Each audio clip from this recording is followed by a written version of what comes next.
Okay, What's cool. up, Dave? Hey, how are you? Hey, good morning. Good Lord, it's absolutely gorgeous there. Oh, thank you. That's nice.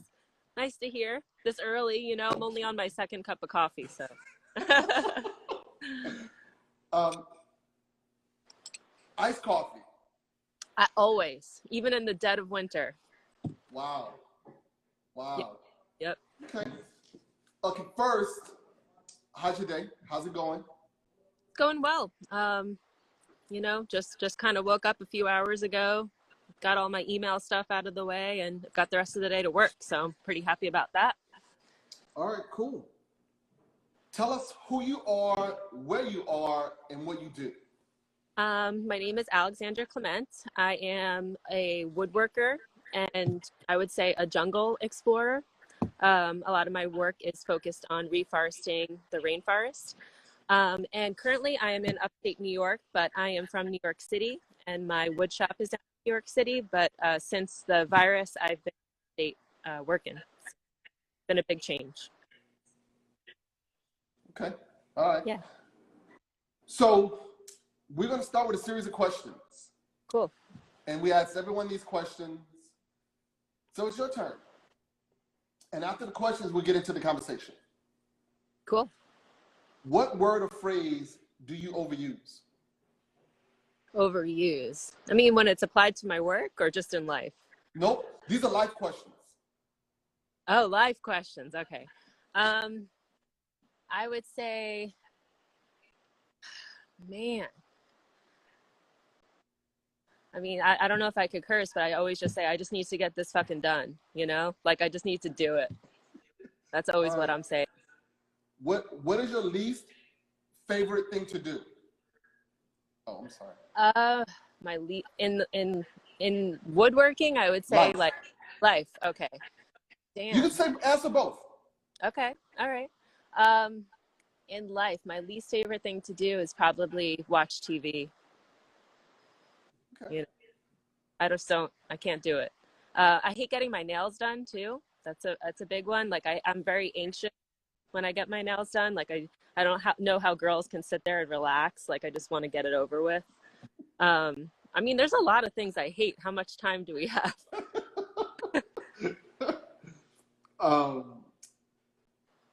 What is your most favorite thing to do? I would say my favorite thing to do, besides working on pieces, is probably be in the jungle and travel down to the jungle and reforest. Definitely my favorite thing. Okay. If you have to go to a card game and you have to take one partner and a fight could possibly break out, who would you take with you? Probably my mom.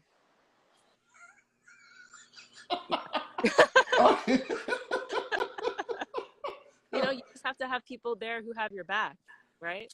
You gotta have somebody who's ready to put it down. Yeah. All right. What is the one thing you would change about your spouse or significant other? I would say just help me work more, grab a piece of wood and help me sand. Okay. I say that to everybody in my life. That would be awesome. It's a package deal. Yeah. What makes you tick? I think the need to change, the little part of the world that I can. I think like I'm very motivated by just needing to see change. Like this world, I feel like we're in such a weird time. The world is kind of crumbling around us. It started with me with the rainforest and seeing how that was being destroyed. So just making a small change, I think, is what makes me keep going. Okay. What irks you the most? Huh. There's so many things. I don't want to go too far into it. Um, I would say people that are negative all the time. That irks me because it can make me into being negative too. I don't like to go down that rabbit hole. Okay. All right. If you were in a bar and a fight broke out, would your significant other be more likely to call the police or pick up the gun? Oh shit. Well, I'm not calling no police anymore. That's for sure. Defund the police. No, Yeah, no, no, I'm that's calling not the question. um, The question is, what would your partner most likely do? Jump in or call for help? probably jump in. Okay. All right. What sound makes you the most happiest? Which what? What sound makes you the Oh, most what happiest? sound? The sound of the rainforest. Not to be corny, but it's really true. So what does that sound like? It's birds, like droplets of rain falling on all the wood and trees and weird animal sounds. It's incredible. Okay. All right. We'll get into that. Yeah. What sound bothers you the most? Probably the sound of the angle grinder. I hate that shit. It is pretty disturbing. It is. What is your favorite curse word? Fuck. Okay. What profession other than your own would you like to try? I've always wanted to get into metalworking. I always thought that would be really cool. And just sculpting with other materials than wood, I think would be really fun. Hey, Shire. I definitely be like a owner of an animal shelter too. That would be awesome. So, speaking of, Yeah. okay, handcuffs or scarves? What? You froze. Handcuffs or scarves? Handcuffs. Okay, what would you want on your tombstone?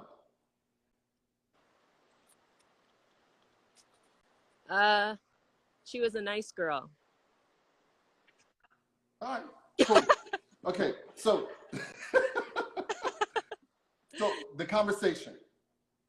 We would like to start from your high school, the end of your high school, and all of the things along your life that pointed to where you are now. Okay. Different jobs, people you've met, things that have influenced you. So high school, I mean, looking back, it's hard for me to pinpoint all these things that led me to where I am now when I was younger, because I mean, I was creative, but I don't think I really knew in what way to apply it. My What father, were you doing? How were you creative? What were you doing? I mean, I was just I wasn't really creating anything. I was really into art. I was painting in high school, but my school didn't really offer any arts programs. But I would say mainly I was dancing ballet, which was a really big part of my life when I was younger. I was dancing all the time. And my father was a musician, so I was really, really into music when I was younger, just from him, being around him. So I would say like music and dance was a huge part of my life. So I wasn't working with my hands per se. What kind of music did you listen to? Punk rock, really. That was what influenced me, still influences me today. Bands like the Clash, Revolutionary, where people were using music to speak their mind, and not just so much about drugs and girls and rock and roll and all that. Okay. But yeah. I like them both. Yeah, so I mean, high school, I was just working 3 jobs. You know, we kind of struggled growing up. My mom had to work a lot. My dad owned his own business, so he would be out till like 4 o'clock in the morning working. So wait a second. What did your dad do? What kind of business did he have? So it's strange. He had like a vending route business. He's kind of a genius in a lot of different ways. He worked on pinball machines, jukeboxes, and computers. And so he would have jukeboxes in bars all around Queens and Brooklyn. So they were all like in the Latino community, which was really cool. Growing up and getting to see what that was like, and going into these bars and all the different Latin music that I love as well. A whole nother world. Yeah, whole nother world. So yeah, he would be out really late, just like going to these different bars, collecting money from the machines, repairing the machines, putting new music in the machines. And then he also had like a plethora of other projects he was working on. He was like kind of an inventor, and he'd work on weird shit like till late in the night. Um, and then when he was younger, he actually wrote a rock opera called The Eye of Jupiter, which we're actually, he passed away. And we're now trying to make that rock opera that he wrote into a I'm movie. sorry. So, yeah. But it's an incredible way to kind of remember him. And if we could make it into a movie, it'd be really cool. That'd be cool. Yeah. So what did your mom do? My mom is in insurance. She runs an insurance office. But she's really into music as well. So we've always shared that. And she's really helped me through a lot during the whole going through this from start to finish. Where's she now? Where's my mom? Yeah. She's on Long Island, unfortunately.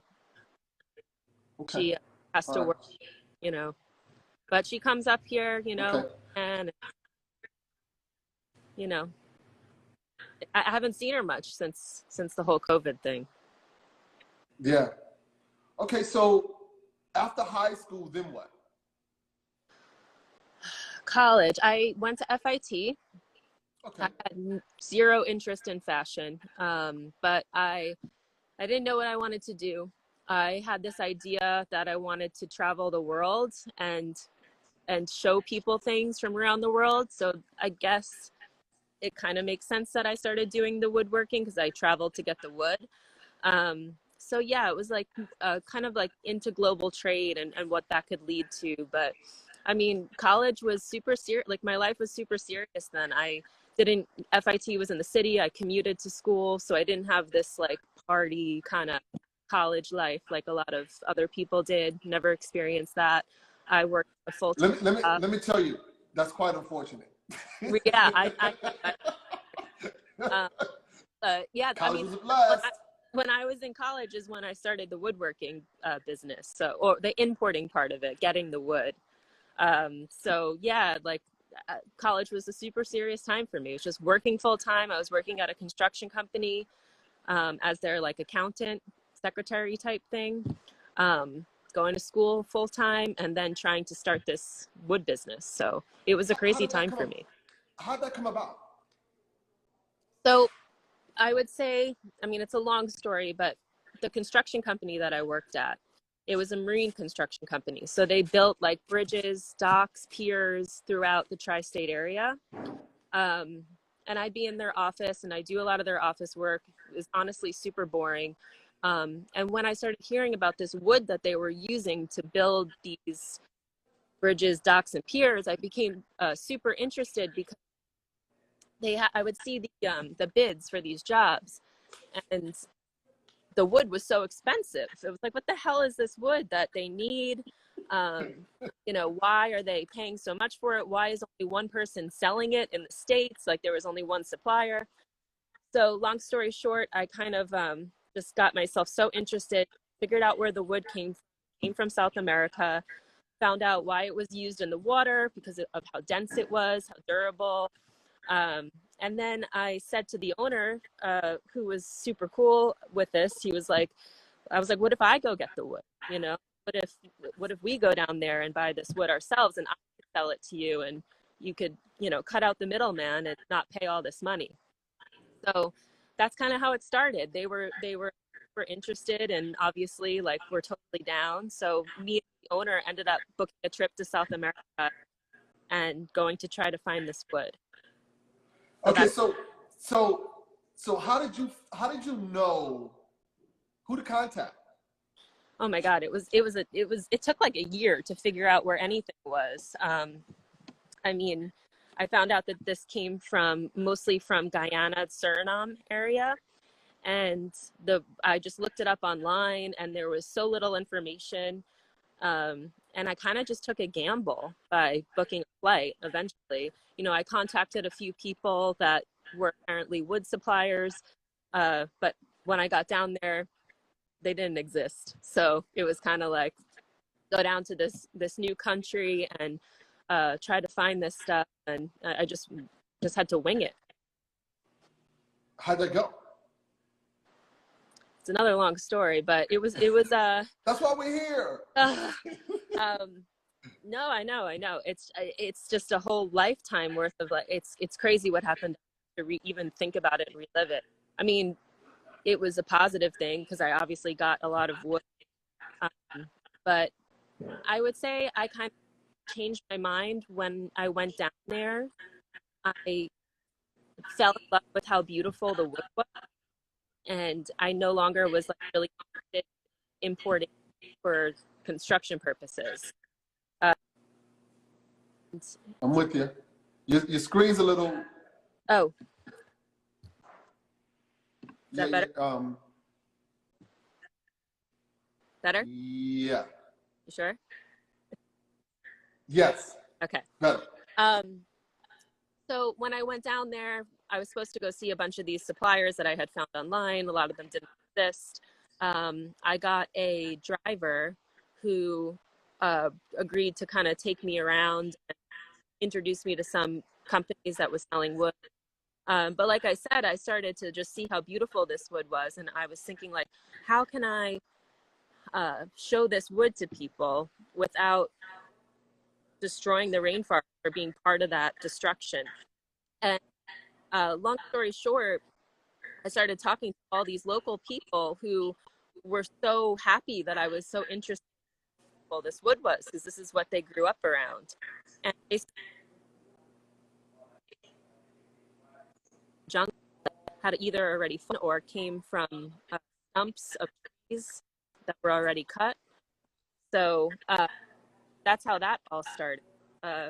But also while I was down there, I mean, it was dangerous. I mean, Guyana is one of the poorest countries in South America, and you know, I had a gun at my head pointed at my head, got stopped trying to go into the jungle, and you know, it was just really scary being down there and held up by a bunch of military and, you know, cops. It was really, really scary. And also I got sick while I was down there too. So what was the purpose of them stopping you, and how did that resolve?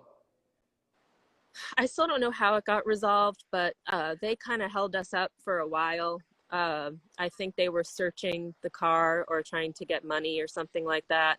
But they were just wondering what we were doing in the country. And I mean, in a way, I don't blame them. We're like only Where white these people come there. from?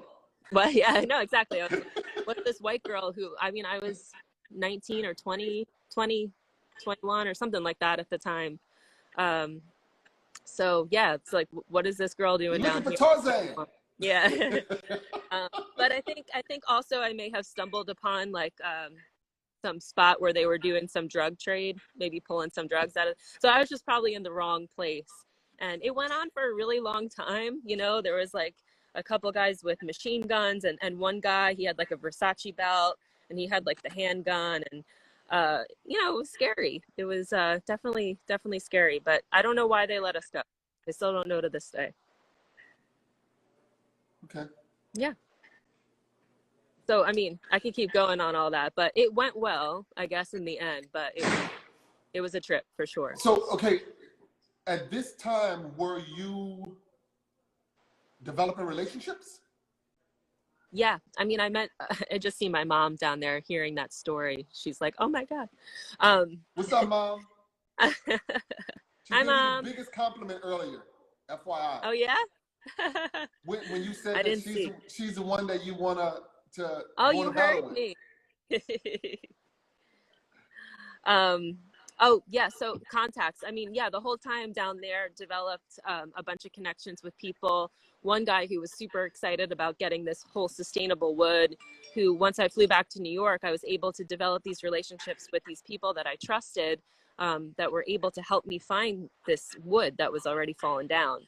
And to these people, I mean, this wood, it had no purpose to them a lot of the times. And continuing on in my journey going to Panama, these fallen trees would be blocking, you know, roads to their tribe. So if the fact that I wanted it and I wanted to buy it from them was just like, oh my goodness, like, it's amazing. I can't believe you want this. How would you get all of the things that were needed to move the wood? 'Cause Well, that's a whole nother. yeah, I mean, down in Guyana, the first round of wood, it, it was unbelievable what these people did. Like, they would have tractors and they would drag the wood out of the jungle, like tie it up and drag it. It's insane how hardworking these people are and how smart they are. Like the shit that they do, like, is unbelievable. I wouldn't have been able to do any of this without the local people and the tribes, especially in Panama too, where I'm working mostly now. It's just, people, they just figure it out. Nothing's impossible. Right. So this went on for how long? So I started with getting the wood when I was in college still, 20 years old, something like that. And then when I got back to New York, had to deal with the whole importation, customs, all that stuff. So that took years. Tell us about that. So did you become an importer, or did you have to meet an importer to import it for you? No, I became the whole company. I became a company called Northeast Hardwoods, where I just set up a company to import this wood. But it's actually really difficult to import sustainable, I mean, this is more than sustainable. It's not cut down. So you're getting this wood from the middle of the jungle. You're not really buying it from a specific company. So it's really hard to import wood that's just from fallen trees. So there's a whole bunch of paperwork that had to go into that. Like, it's way easier to buy wood that's just from a company that's logging, Yeah, because it's documented. Right. So yeah, there's a lot of things, a lot of red tape that I had to go through with the importation process. But yeah, that took years of my life. Like, so as I was working at the construction company, I was dealing with the importation, and working with the people down there, and it's just so different. Like, all the paperwork, I mean, it's so boring, but it's so important to have all that right, because when that boat comes in with your container on it, if you don't have everything, completely perfect, it can cost you thousands and thousands of dollars a day if you fuck up. So yeah, so it really went from like jungle, finding wood, having the people down there help me get enough wood to fill a container, and then sending it back in customs. And at this point, I still didn't, I wasn't a woodworker. I never worked with wood in my life. So it takes years for me to get all this wood here, all this hard work. And then I get this wood, and it's some of the hardest, most wood in the world. So not only have I never worked with wood before, I've just, given myself this material that is just almost impossible to work with. Right. So you make the learning curve a little difficult. Yeah, I did. Now I can't work with like any other wood, because if I'm like sanding it, I'll lose my hands because it's too soft. You know what I mean? It's just nuts. Okay, so what kind of wood were you getting here? Tell us about that. What species? Or anything like that. So the names are kind of, a lot of people don't know them, but I'll give you some of the species. There's Wamara, Kabukali, Shipodon, Pentaglone, which is similar to Purple Heart. And what else? I mean, there's a whole bunch. Mora wood, which is a little bit more common. But yeah, that's basically the main ones that I was working with. But they're all, some of the top 3, 4 hardest, most dense woods in the world. All right, so you get the wood over. Do you sell it, or are you working on it? When you, after finally getting the wood, what happened then? When I got the wood, I would refuse to sell it. We did do an order for the construction company that kind of went outsourced to them, and they handled that. But besides that, it was just, I wouldn't sell any of the wood. Like, I had a bunch of people who wanted me to sell them raw material, and I think I could have made a business of that by itself. But for me, it was so much work to get that wood, and I wanted to be the one to show its beauty. And I felt like I had a little monopoly on greedy. What? Greed. I'm joking. Say greedy. It's in all of us. even me. It is. No, but I just felt like the wood was so special and personal to me, and to just have some other woodworker, or I don't know, work on Some it. random dude. Yeah. So I really wanted to save all this wood for my projects, and that was hard because I had no money. All the money that I had, I used to go down there and to buy this wood. And I did have help from the construction company. You know, the money that I got from them, I used to purchase this wood. But you know, it was So tough times. so when you get the wood over here, right? Is it in logs? No, that's one thing that is actually kind of a cool law, is that you can't just throw a bunch of wood in a container and send it as you find it. You have to have it cut. So Like I at the kind of had mill. to, yeah. So and that's good because it protects the country where it's coming from. You know, I had to pay a sawmill down in Guyana to mill the wood for me, which, you know, kind of sucks a little bit because it limits me to what I have. But at the time, you know, the stumps that were pulled out of the jungle all just got cut into cookies.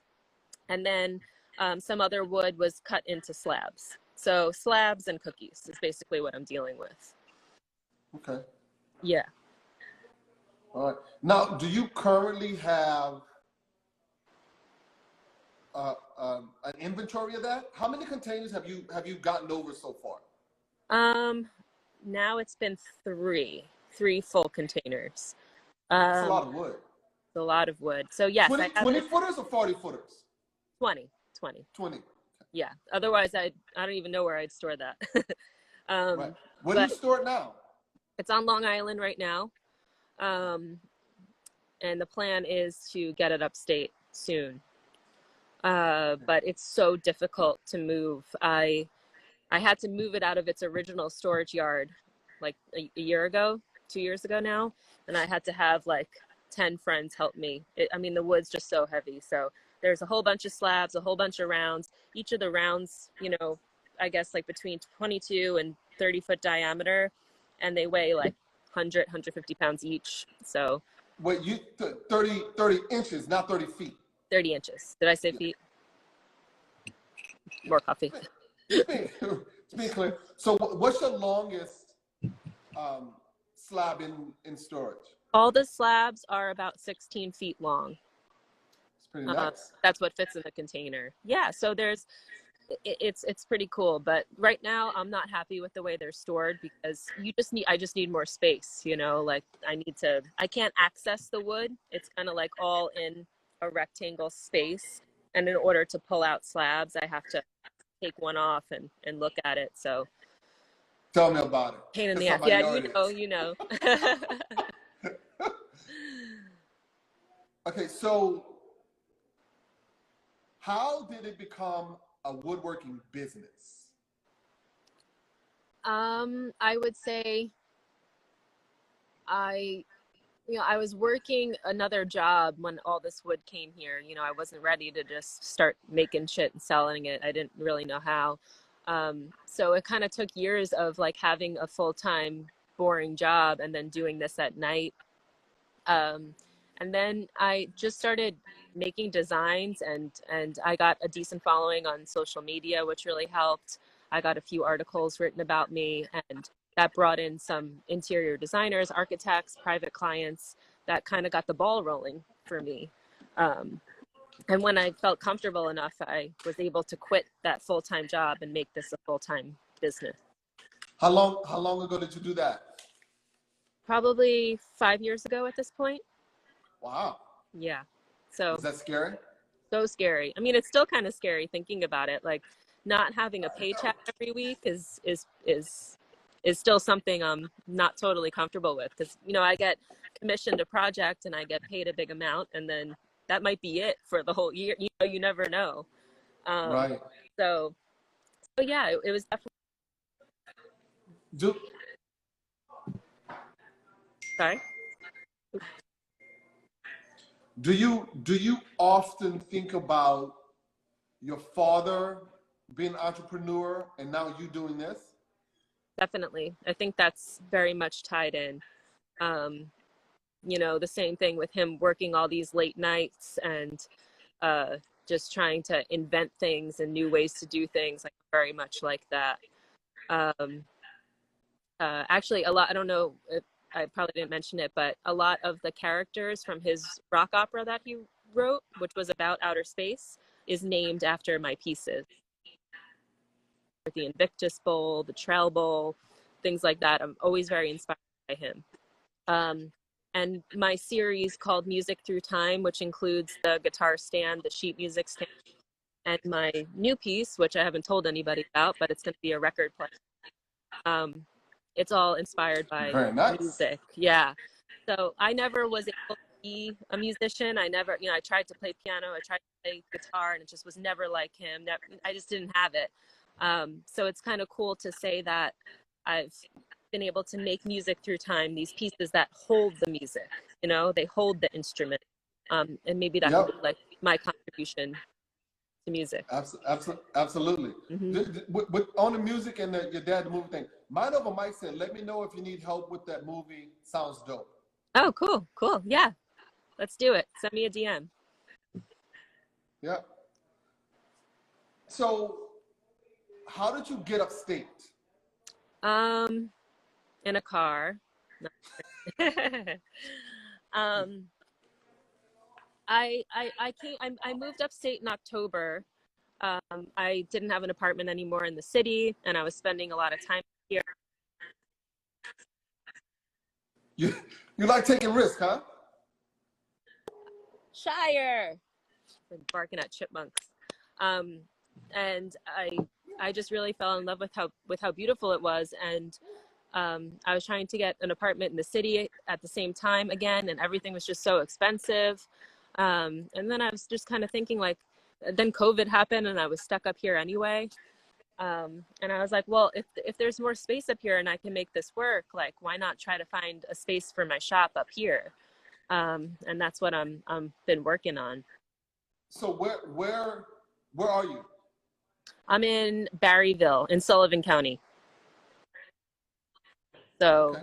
All right. And do you have acreage or? What? You cut out. Do you have acreage, or how big is your lot? Oh, well, right now I'm just in a rental spot that's temporary. Okay. So I've been just working on the deck since the weather's gotten nice. But I recently, nobody really knows this yet either. I'm telling you all these secrets. Recently just got a shop space over in Narrowsburg. So that's going to be happening soon. And it's a 2-bay garage that's huge. And it's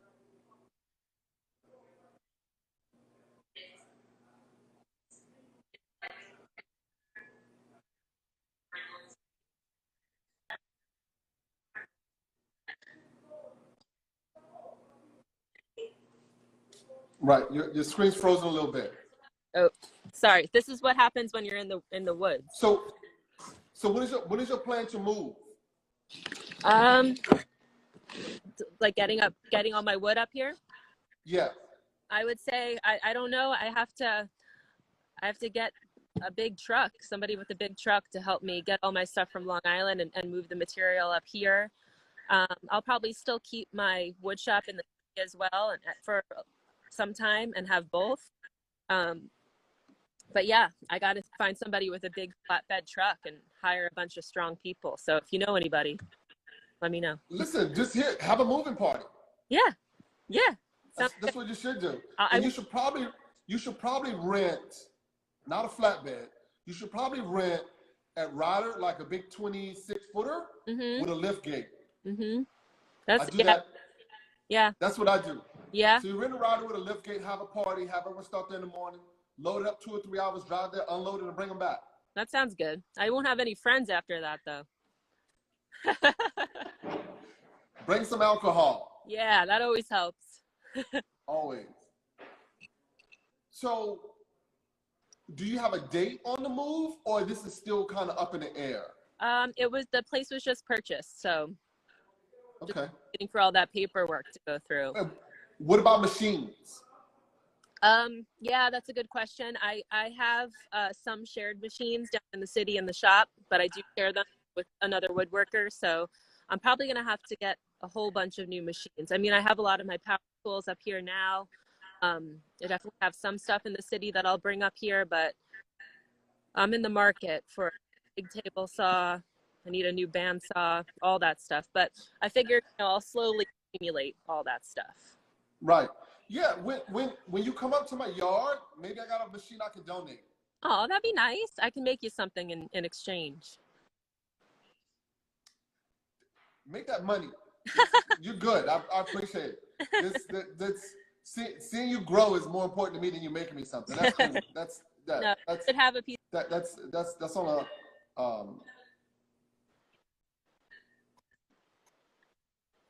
all right. Yeah, that sounds good. Yeah. So, what do you find most challenging about what you do?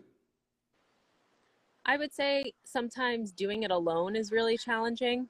I don't have anyone that works with me at this point, so sometimes it can get a little lonely. I don't know if I'm, doing the right thing, or if there's quicker ways for me to be doing something, or, I get a lot of advice from people that I know they're other woodworkers, but sometimes it's just nice to have people around. So that's really challenging. And then also, as my designs expand, I think, this wood is still a challenge for me, dealing with this really hard, dense wood. It burns out blades all the time. It's just, I get frustrated because I see other woodworkers, what they're able to do with their material.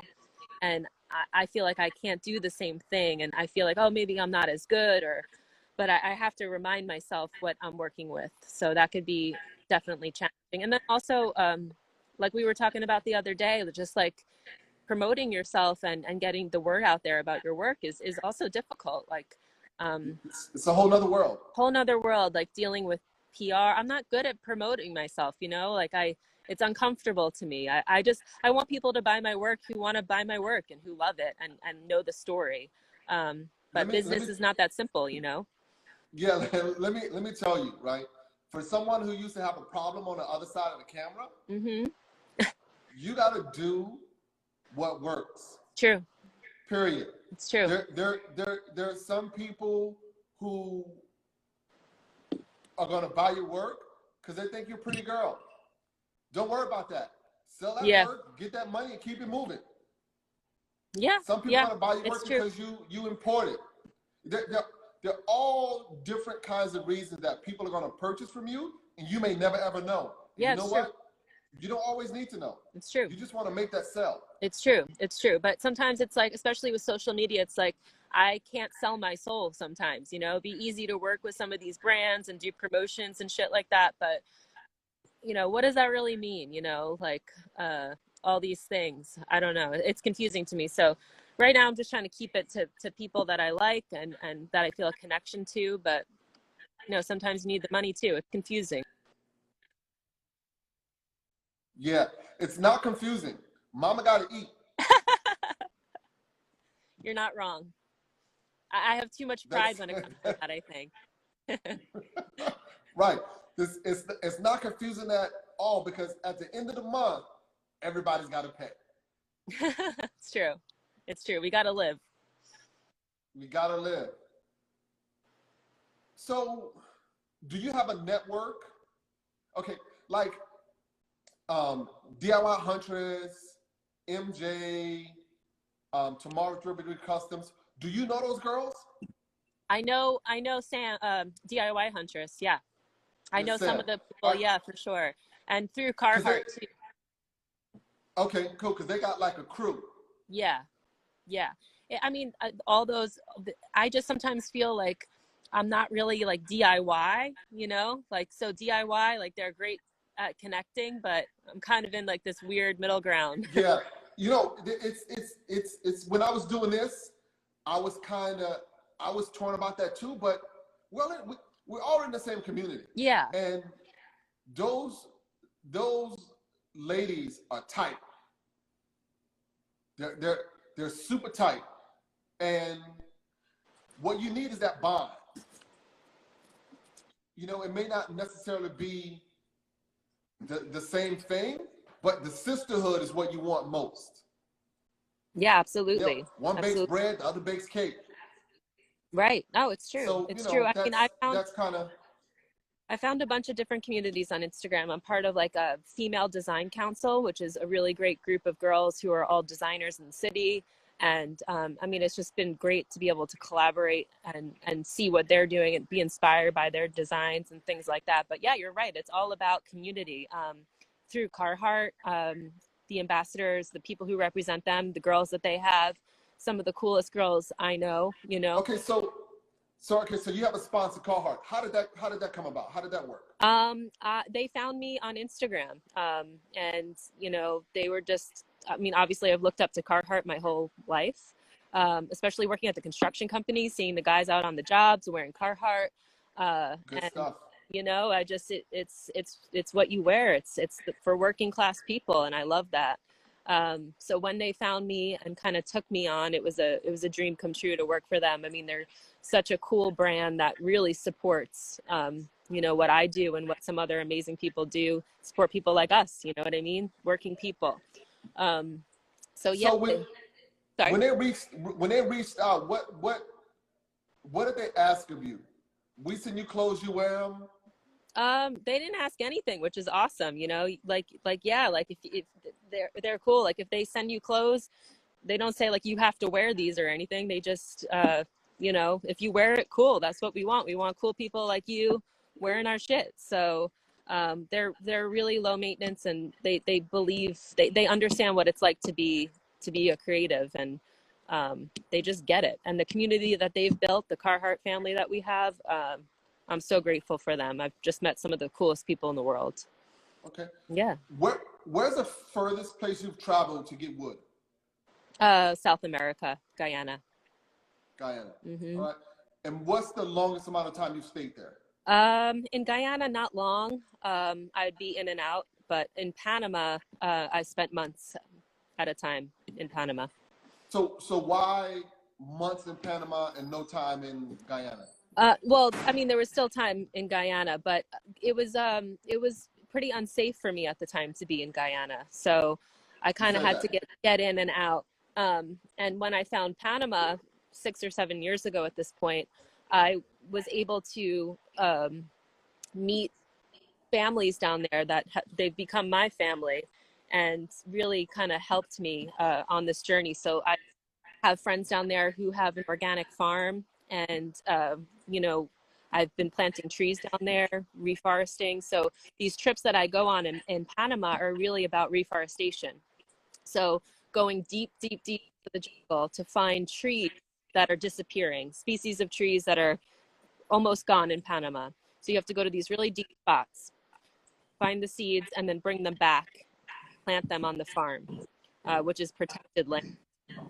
So that's why I spend so much time down in Panama, because I have land to plant these trees. Okay. Yeah. Cool. Mhm. Cool. Has your mom ever gone with you? Not yet, but she knows all my friends down there, and they've all been bugging her to come. She actually hasn't left the country. She only left once. Her first time, I brought her to London last year to Maker Central. I don't know if you know about Maker Central, but I was speaking there, and I brought her with me, and we went to London, and we went to where else? Scotland, and that was the first time she's ever left the country. So Wow. yeah, yeah. So getting her down And this is a the New goal. York City girl. My mom, oh, she was born in Long Island, but you know, she's got Okay. the accent for sure. Yep. All right. Cool. What in doing this? Oh, hey, Carl. Carl and I met up at Carhartt in Detroit, so he's a cool guy. All right. Cool. In doing this, what is the most gratifying thing for you? I would say the people that buy my work, and then being able to have a finished piece that tells the story of the wood. The From the beginning, falling in love with this wood, wanting to show its beauty. That's always been what I've been passionate about. So it's so fulfilling when I have a piece that could speak to that, speak to the trees really and their life, because these trees that have been down in the jungle, that have fallen, that have lived their full life, and I have the honor of, you know, continuing to show their beauty Wait. for lifetime. So Yeah, that's what makes me most happy. What to you would be the dream job? I would say I've been wanting for a really long time to have my own show, like some sort of gallery space where I can show the process of the wood that I get from the jungle, what that looks like down there, maybe through photographs of where this wood comes from, and showing finished pieces, and kind of being able to present that in a space. I think maybe that's not a job, but I mean, it's kind of like what I would love to have happen. Yeah, project. Yeah, a big project like that. Do Just you do you, do you do a lot of video documenting while you're there? in the jungle, yeah. I mean, in the beginning, no. I mean, I didn't have an iPhone back then. I didn't have anything. I brought as little as possible. I just packed food and my own water because, you know, it was just I couldn't even breathe the air down there without getting sick. It was terrible for me. Um, but down in Panama, I've started to take more footage for sure. And I would really like to get down there with a good camera and video some stuff because, you know, when all this stuff is happening, it's really hard to focus on a camera or getting footage. It's you know, uh, Let me and I say this to everybody. Let me tell you what I've learned from Paul Canadian Woodworks, Alabama Woodworker, Matt Cremona, and all the content guys. Martin Goebel is the work is important, and so is the content. yeah, absolutely. So you kind of have to pause and get that stuff in there so you can document and you can come back and show what you're doing. It's true. It's true. But, you know, it's such a balance. We all know it, right? But yeah, I mean, it's just, it feels strange to me, to be honest, especially when I'm with these tribes of people who are meeting me for the first time.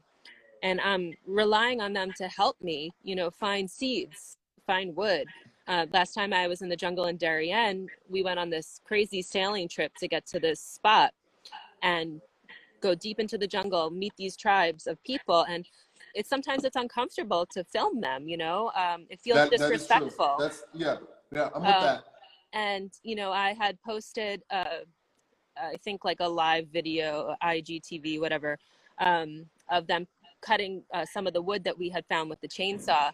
And people just started ripping them apart the way that they were using the chainsaw. And I was like, you fucking kidding me? Like, we're in the middle of the jungle. Like, these people know how to do more with this wood than you ever could. Like, go fuck yourself. Like, They need chaps and a helmet. yeah. So, I mean, it's just like, I'm very defensive of the people the locals that I have down there. And I don't know, it's just a balance, you know, like I have to figure that out and where that comfort lies for sure. So, okay, so Dara asked, why were you getting sick? Oh, me and my partner at the time who came down with me to the jungle, we basically got cholera. He had it way worse than me. It was just, you know, just water, drinking the water, getting it in your mouth. It was just contaminated. So when I had gone back the next time, just brought my own water, brought a lot, but I was sick I think I still have issues with my stomach from some of the jungle stuff, you know, being in the jungle, maybe eating food or drinking the wrong type of water. So Parasite. where would you drink the water from? I got bottled water down there. I mean, I don't want to make any statements that aren't true, but I remember I brought a bottled water back from there and I put it in the refrigerator and it turned like black, like after a month or two. So I don't know. I don't know what was going on. Maybe it was just like a bad batch or something like that. Yeah, Ice, maybe you know, maybe a bad batch. maybe a bad batch. Yeah, let's go with that. When do you plan to go back? Man, I've been so anxious. I mean, this has been the longest that I haven't been down there because of the virus. The last time I was down there was the Darien trip, the sailing trip. That was about a year ago. So as soon as I can get back down there, I will. But talking to a lot of my friends down there, they've been way more strict with the virus, with regulating what you can do and travel restrictions. they haven't even been able to go in the water and swim on their, if you know, and it's not like the beaches here. There's no one ever on the beach, you know, miles and miles of beach, and you can't even swim. They were having men and women go on different days to the store. So very, very strict. So I'm not sure when they'll lift that ban, but I'll be there immediately as soon as I can go. Okay. Yeah.